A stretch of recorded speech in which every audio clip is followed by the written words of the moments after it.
permohonan ini.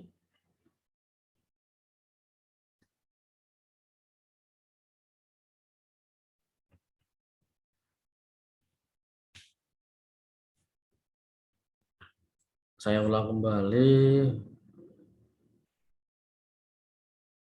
bahwa ada teman saudara yang telah mengumpulkan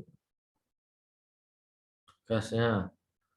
Dan setelah saya cek, ternyata masih banyak hal-hal yang harus diperbaiki terhadap tugasnya tersebut, baik dari surat kuasanya maupun gugatannya. Nah, bahan yang diambil oleh kelompok ini saya lihat masih belum sempurna, ya kan? Dan hasil akhirnya juga adalah NU. Nah, oleh karena itu harapan saya kalau bisa bahan-bahan yang diambil tersebut dari pengadilan adalah bahan gugatan yang dikabulkan, sehingga kita bisa melihat bagaimana pertimbangan hakim dalam mengabulkan gugatan tersebut. Nah, dengan dikabulkan gugatan berarti uraian daripada gugatan tersebut telah sempurna ataupun mencapai kata sempurna dan telah memenuhi syarat formil dari sebuah gugatan, kan gitu. Nah, jadi untuk pertemuan pada hari ini kita masih menggunakan video record. Mudah-mudahan minggu depan nanti akan kita jadwalkan sudah tatap muka. Nanti akan saya share untuk eh, linknya, dan nanti kita akan pilih siapa yang akan mempresentasikan eh, tugasnya. Jadi nanti akan kita lihat bagaimana hasil dari gugatan yang dibuat oleh temannya. Nah, makanya pada hari ini kita akan membahas sedikit tentang gugatan dan permohonan. Walaupun saudara pada hukum acara perdata sudah membahas ataupun mempelajari bagaimana cara membuat gugatan ataupun permohonan tersebut. Untuk sebagai pengulangan supaya ada masukan, kita coba ulangi lagi. Nah, di dalam sebuah gugatan, nah dalam hukum acara perdata ada dua hal yang dapat diajukan ke pengadilan negeri, ya kan, terhadap ada hak-hak daripada seseorang yang ingin dipertahankan kepentingannya. Nah, tuntutan terhadap hak tersebut di dalam hukum acara perdata dikenal ada dua perkara. Yang pertama adalah constitutiosa dan voluntaria, di mana constitutiosa tuntutan hak yang mengandung sengketa, di mana terdapat sekurang-kurangnya dua pihak, yaitu penggugat dan tergugat. Yang kedua adalah voluntaria, yaitu tuntutan hak yang tidak mengandung sengketa, di mana hanya ada satu pihak saja, yaitu pemohon. Nah, jadi kata kuncinya adalah ketika ada timbulnya sengketa di dalam satu permasalahan hukum, maka itu namanya gugatan. Tetapi ketika itu belum menimbulkan satu sengketa, namanya permohonan. Gugatan, produk yang dihasilkan adalah, hasil akhirnya adalah sebuah putusan. Sedangkan permohonan hasil akhirnya adalah penetapan. Nah, sengketa ada dua pihaknya, sedangkan permohonan hanya satu pihak. Tetapi di dalam hukum Peradilan agama bisa permohonan itu dua pihak, ada pemohon dan ada termohon. Pertama dalam hal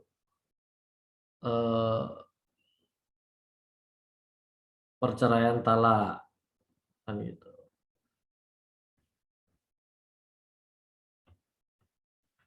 Nah, ini tadi saya katakan perbedaan daripada konstituosa dan voluntaire. Aktivitas peradilan yang memeriksa, peradilan konstituosa, aktivitas pengadilan terbatas pada yang dikemukakan dan diminta oleh pihak-pihak. Sedangkan voluntaria, aktivitas pengadilan dapat melebihi apa yang dimohonkan karena tugas pengadilan bercorak administratif yang bersifat mengatur. Artinya bahwa kalau dalam sengketa, hakim tidak boleh memutus perkara di luar dari yang diminta. Sedangkan di dalam permohonan hal ini dapat dimungkinkan. Kenapa tidak ada para pihak yang merasa dirugikan terhadap sebuah putusan penetapan tadi.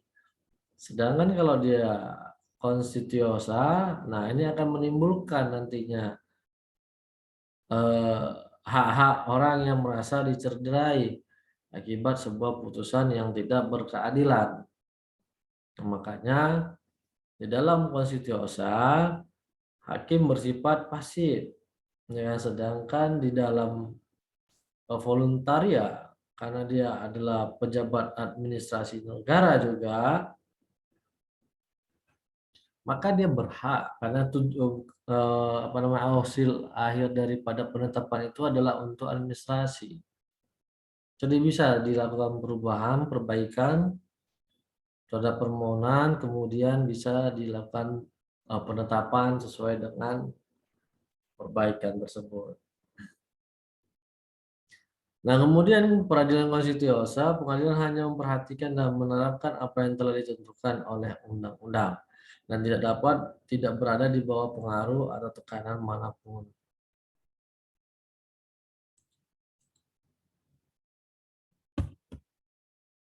Peradilan voluntaria, yaitu pengadilan selalu memiliki kebebasan menggunakan kebijaksanaan yang dipandang perlu untuk mengatur suatu hal.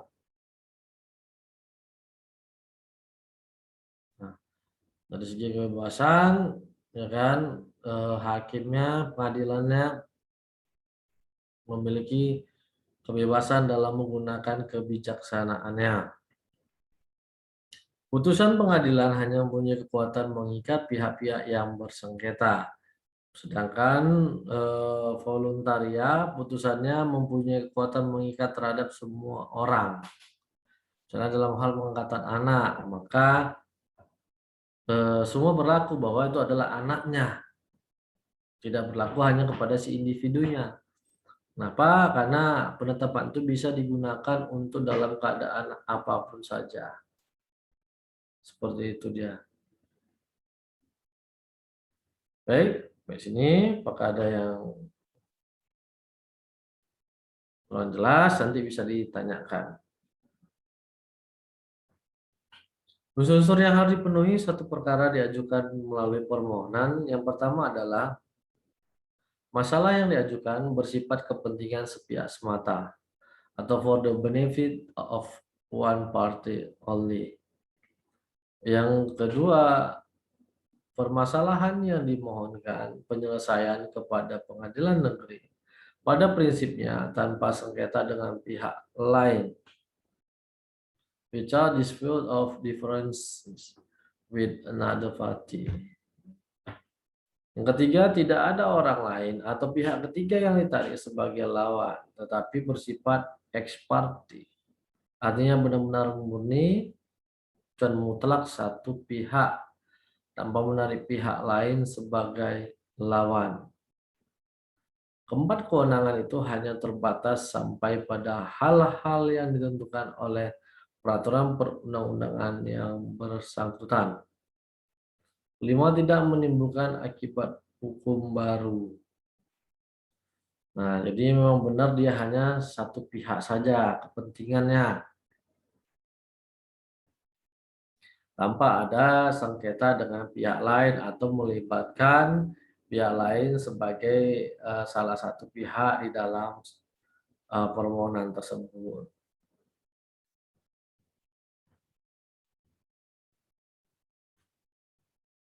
Kemudian bentuk gugatan adalah surat. Oleh karenanya harus memenuhi syarat sebagai surat.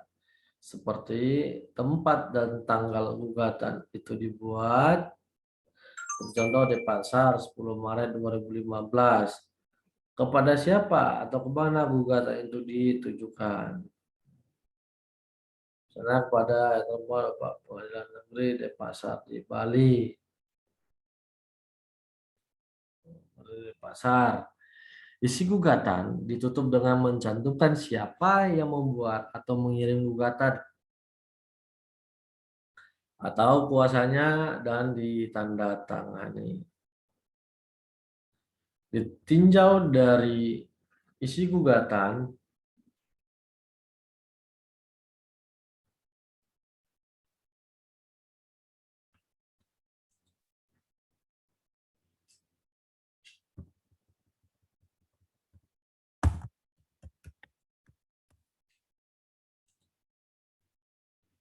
ada identitas para pihak, posita dan petito. Nah, identitas ini harus secara jelas dan lengkap. Mengingat tujuannya adalah untuk melakukan eksekusi ataupun mengirimkan segala pemberitahuan mengenai persidangan. Jadi harus jelas nama lengkapnya, tempat tanggal lahir pun boleh, kemudian agamanya, kewarganegaraan, jenis kelaminnya. Ya, kenapa jenis kelamin ini sangat perlu? Karena banyak misalnya nama perempuan dipakai oleh laki-laki. Demikian kebalikannya juga, nama laki-laki ternyata dipakai menjadi nama seorang perempuan. Makanya harus jelas supaya jangan salah. Samping itu juga identitas ini harus mencantumkan alamat lengkap, nama jalan, kalau ada gang-gangnya, kalau ada dusun-dusunnya, kalau ada RT dan RW-nya juga dicantumkan. Kemudian nomor rumahnya, kalau ada gangnya dicantumkan. Kemudian menuliskan kapasitasnya apakah sebagai penggugat atau tergugat. Kemudian posita yaitu fundamentum petendi, yaitu dalil-dalil yang menjadi dasar mengajukan gugatan, dan petitum atau tuntutan. Kita bahas lagi identitas para pihak. Dalam perkara perdata, biasanya terdiri dari dua pihak, yaitu pihak penggugat dan pihak tergugat. Para pihak dapat beracara secara langsung di depan pengadilan atau dapat mewakilkannya kepada seorang kuasa dengan kuasa khusus. Para pihak itu dibedakan atas pihak material dan pihak formil. Pihak material adalah pihak yang berkepentingan secara langsung, yaitu penggugat dan tergugat. Pihak formil yaitu pihak yang secara formal tampil dan beracara di depan pengadilan, yaitu penggugat dan tergugat atau kuasa hukum.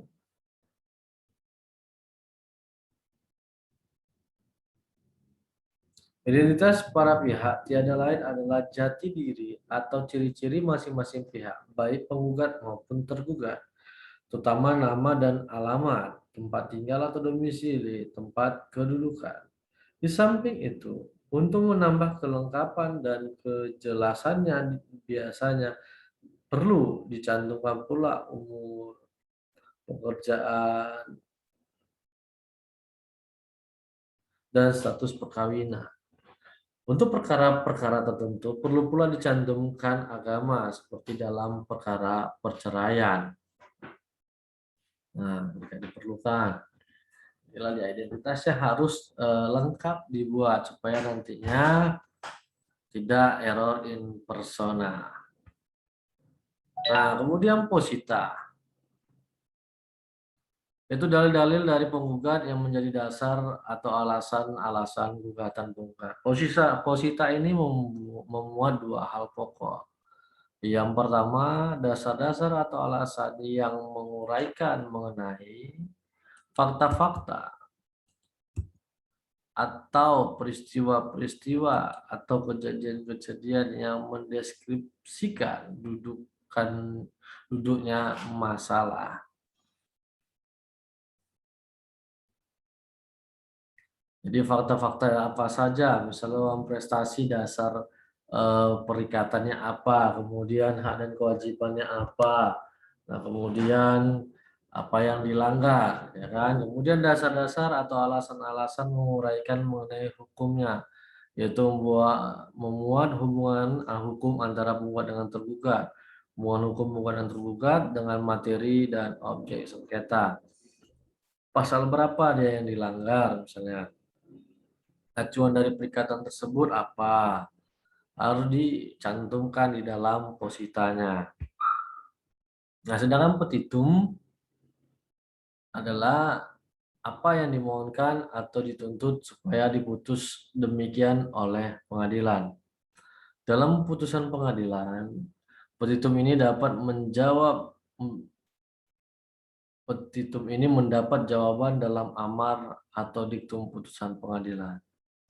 Petitum gugatan haruslah dirumuskan dengan jelas dan cermat karena berimplikasi luas baik dalam proses persidangan maupun nanti setelah putusan dimohonkan eksekusi.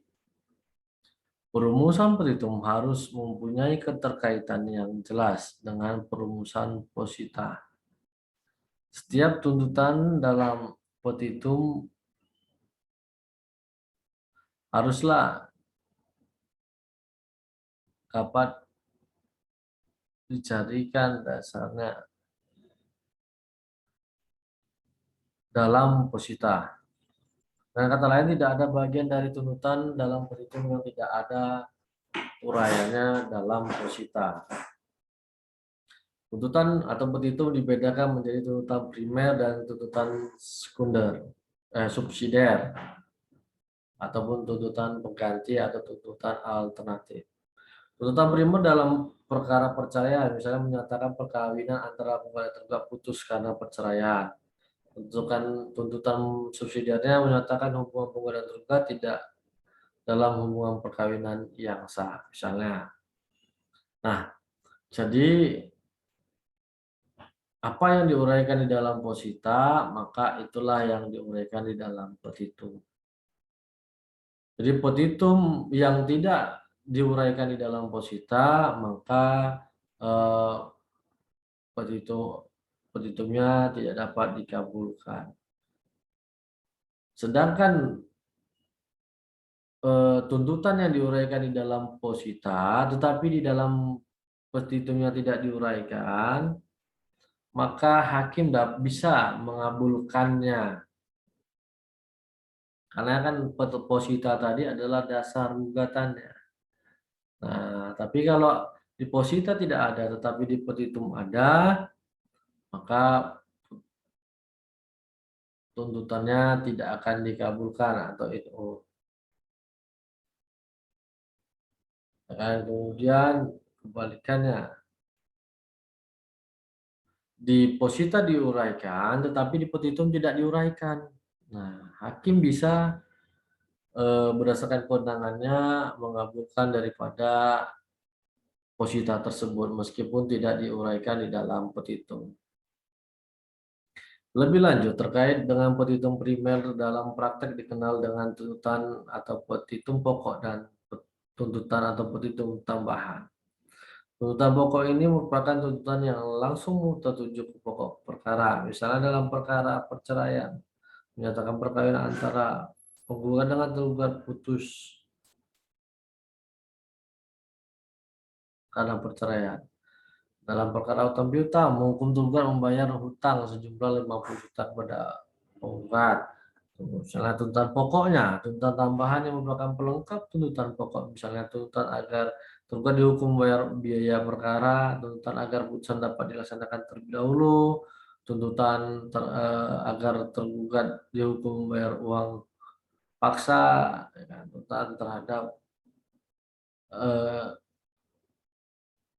nafkah masa lampau dan sebagainya. Nah, jadi ada dua pokok ya terhadap inti daripada gugatan itu, sedangkan tambahannya ini bisa dikabulkan, bisa tidak. Nah, yang menjadi hal penting dalam mengajukan gugatan adalah kita harus memahami kompetensi dalam memilih peradilan mana yang akan menyelesaikan permasalahan ataupun sengketa yang kita hadapi.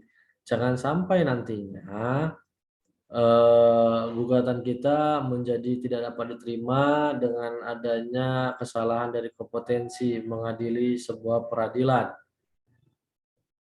Nah, kompetensi itu terdiri dari dua, yaitu kewenangan kompetensi absolut dan kompetensi relatif. Kompetensi absolut ini adalah kewenangan badan peradilan dalam memeriksa jenis perkara tertentu yang secara absolut atau mutlak tidak dapat diperiksa oleh badan peradilan lain, baik dalam lingkup peradilan yang sama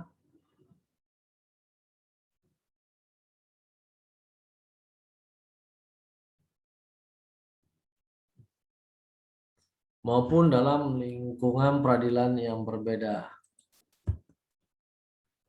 Pengadilan negeri yang berada dalam lingkungan peradilan umum dengan pengadilan agama yang berada dalam lingkungan peradilan agama.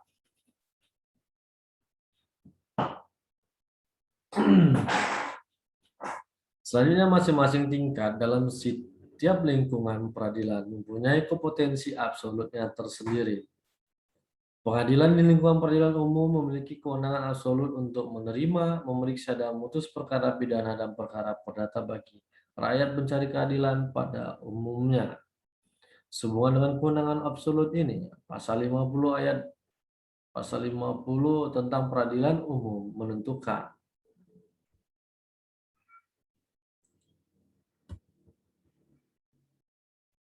pengadilan negeri bertugas memeriksa, memutus, dan menyelesaikan perkara pidana dan perkara perdata di tingkat pertama. Tentang pengadilan tinggi, pasal 51 menentukan pengadilan tinggi bertugas dan berwenang mengadili perkara pidana dan perkara perdata di tingkat banding.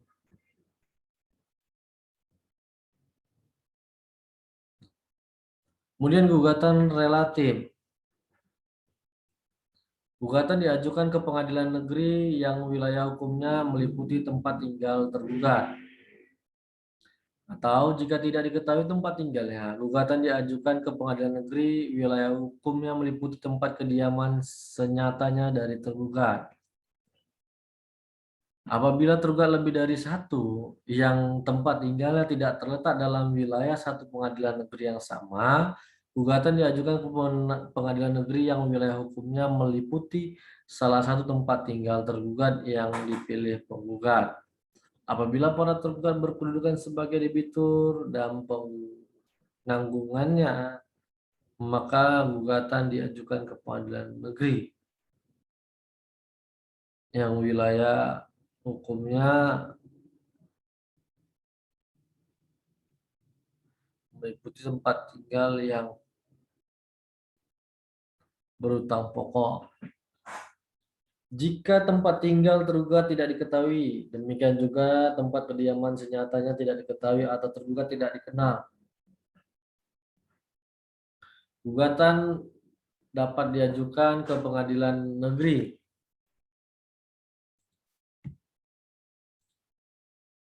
yang wilayah hukumnya meliputi tempat tinggal penggugat atau salah satu penggugat.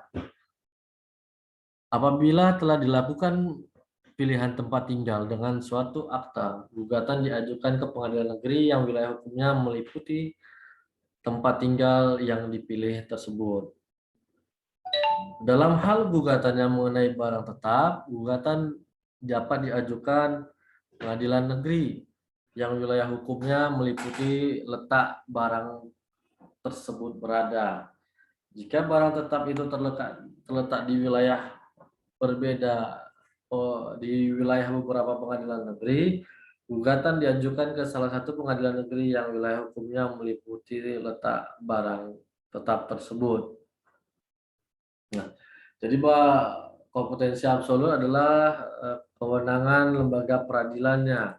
Peradilan umum untuk perkara pidana dan perdata, kemudian peradilan, ini tambah lagi peradilan umum. Ada peradilan niaga, ada peradilan tipikor, ada peradilan hubungan industrial, tapi semuanya kan lingkup masuk kepada hukum perdata dan hukum pidana. Kemudian peradilan agama, ada pengadilan agama. Kemudian peradilan militer, peradilan tata usaha negara. Nah, sedangkan kompetensi relatifnya tadi ada 5 syarat yang bisa dipilih dalam menentukan kompetensi relatif mengadili. Yang paling utama adalah gugatan diajukan di mana tempat tinggal tergugat. Ya kan, kalau tempat tinggal tergugat tidak diketahui di mana dia berada terakhir domisilinya. Kalau juga tidak diketahui, ya kan, maka baru diajukan di kediaman penggugat.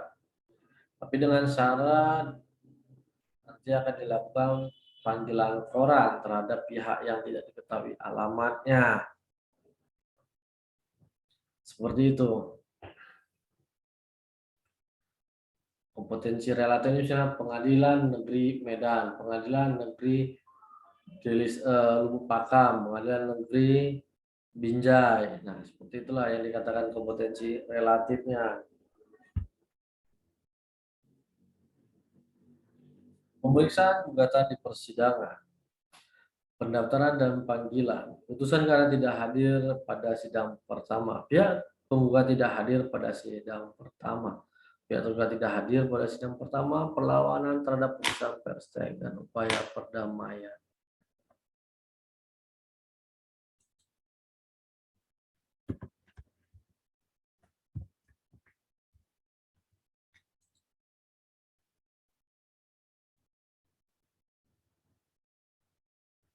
Hakim bersifat menunggu inisiatif pengajuan tuntutan dilakukan oleh penggugat.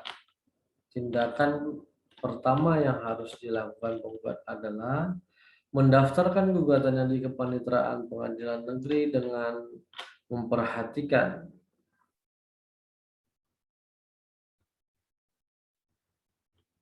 kompetensi relatif pengadilan negeri yang bersangkutan. Proses pendaftaran ini mulai dengan membayar biaya perkara sesuai dengan asas peracara dikenakan biaya.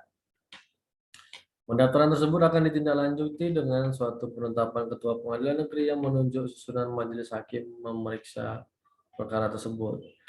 Ketua Majelis Hakim menentukan hari dan tanggal persidangan serta memerintahkan pemanggilan kedua belah pihak yang berperkara supaya hadir di persidangan yang telah ditetapkan, disertai saksi yang mereka kehendaki untuk diperiksa dan dengan membawa segala surat keterangan yang akan dipergunakan. Pemanggilan dilakukan oleh jurusita dengan menyerahkan surat panggilan dan khusus untuk tergugat disertai salinan surat gugatan. Pemanggilan ini harus dilakukan dengan patut yang ditunjukkan dengan pengembalian risalah panggilan itu kepada majelis hakim apabila yang dipanggil bertempat tinggal di luar wilayah hukum pengadilan negeri yang memeriksa perkara yang bersangkutan, maka pengadilan dapat melalui konsentrasi melalui ketua pengadilan negeri yang wilayah hukumnya meliputi tempat tinggal orang yang dipanggil tersebut. Ini namanya delegasi. Putusan karena tidak hadir pada sidang pertama. Pihak penggugat tidak hadir pada sidang pertama. Bila penggugat yang telah dipanggil dengan sepatutnya tidak datang menghadap dan juga tidak menyuruh orang mewakilinya, maka gugatannya dinyatakan gugur dan penggugat dihukum untuk membayar biayanya dengan tidak mengurangi haknya untuk mengajukan gugatan lagi setelah melunasi biaya tersebut.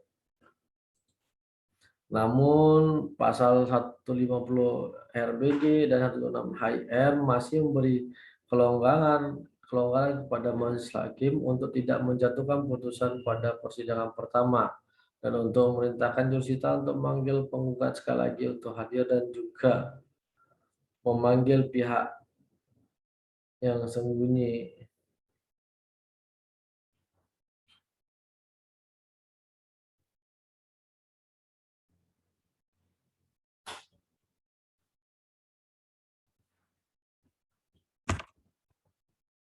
Sedangkan penggugat dipanggil kedua kalinya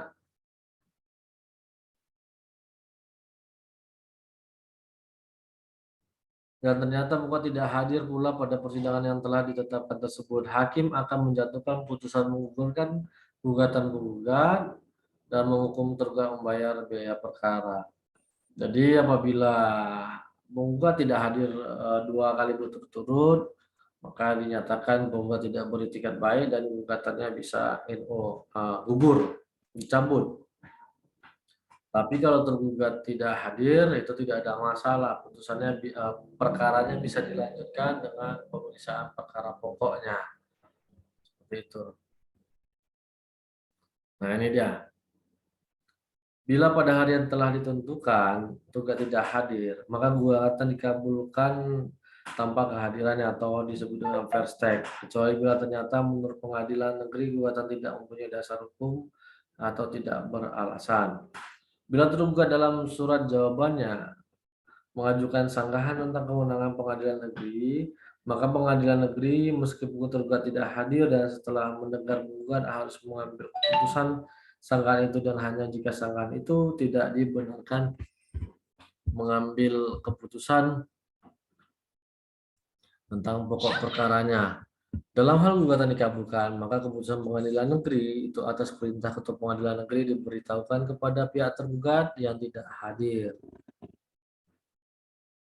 untuk mengajukan perlawanan dalam waktu serta tata cara yang ditentukan.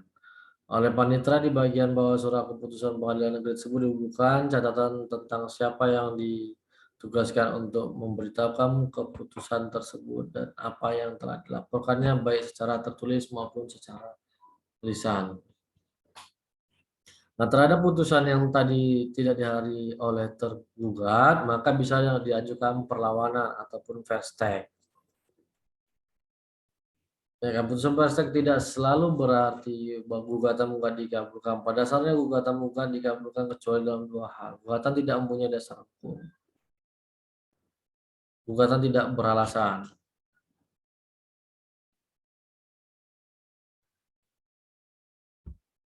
Perlu diperhatikan bahwa apabila tergugat pada persidangan hadir dan pada persidangan berikutnya tidak hadir, maka pemeriksaan dan putusannya dilakukan dengan persidangan secara kontradiktor.